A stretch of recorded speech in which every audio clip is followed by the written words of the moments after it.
Nice and healthy, because a healthy stingray, you know, is a happy stingray.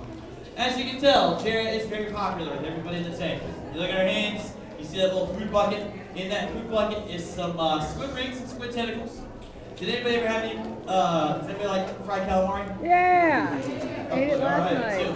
Well, we feed all restaurant quality food here at Griffith's Aquarium. So, yeah, if you go out to dinner later and get some calamari, exact same stuff these guys get, the only difference is yours. Right. And they always get some type of fish. Today, it's mahi-mahi.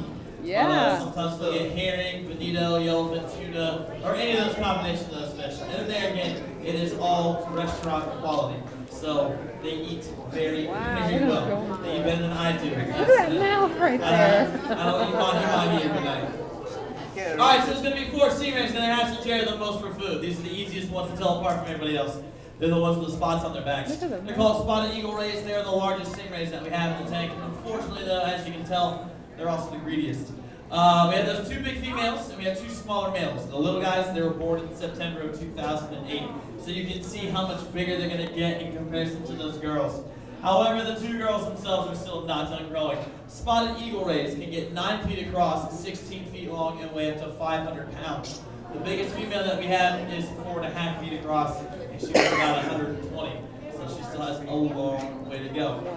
We have 2 more types of stingrays in the tank that are the same shape as those spotted eagle rays. So they got a basic diamond shape about them. The first ones we'll go over are called bullnose stingrays.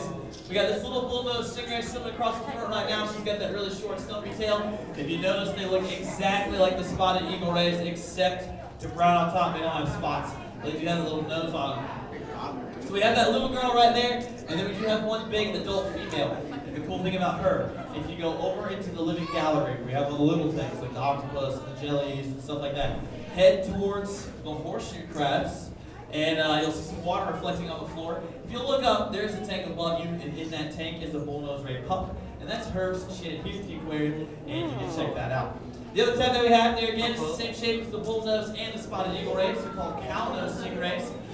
They're the ones that look like they swim full speed into a light pole. They're my favorite ones. You guys are the first group to line that like a week. I appreciate that. Like this guy right here. They're my favorite ones in the tank. They're always sitting around playing tag, having a good time. They're also the acrobats, so they're just a lot of fun to watch. Along the bottom, there are 2 main types of stingrays that can hang out down there: Southerns and Atlantic stingrays. These are the round ones. And they do look a lot alike, and they can be kind of hard to tell apart. An Atlantic stingray, its nose will come to a sharp point, and Southerns, like these 2 girls, are more rounded off. Remember that, because there's a T in Atlantic and there's a T in point. They do also differ in size. Southern stingrays can get 6.5 feet across. Atlantics only get up to about 3 feet. So those big stingrays at the bottom, those are those Southern stingrays. You look around the tank, I'm sure you notice we've got a couple sharks in here. We have one little guy, he's brown, he's got some dark brown stripes, he's actually right above me. That's our leopard shark. Now the one that we had, 3.5 feet long, we'll get up to 6 when he's done growing.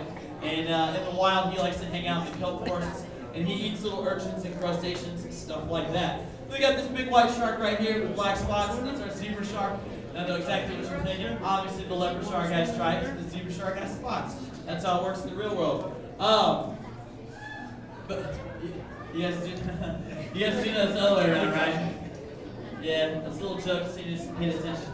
She thought it was funny.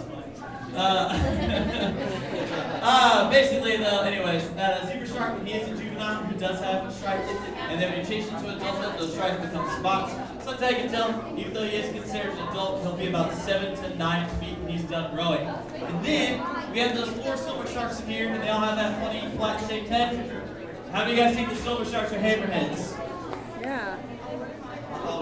Alright, how many they're not hammerheads? Wow. Awesome. I just don't care what kind of sharks they are. Nobody. Good. All right. If you just answered the question, you're right. Okay, they're not hammerheads. They're called bonnethead sharks. You could have cheated a little bit. However, the bonnethead is the smallest shark in the hammerhead family. So, like I said, either way, you're kind of right. The way you can tell them apart, the nose of the bonnethead is nice and curved. On a hammerhead, it's more flat, more rectangular. There are 2 reasons why we cannot have hammerheads in the tank. The first one is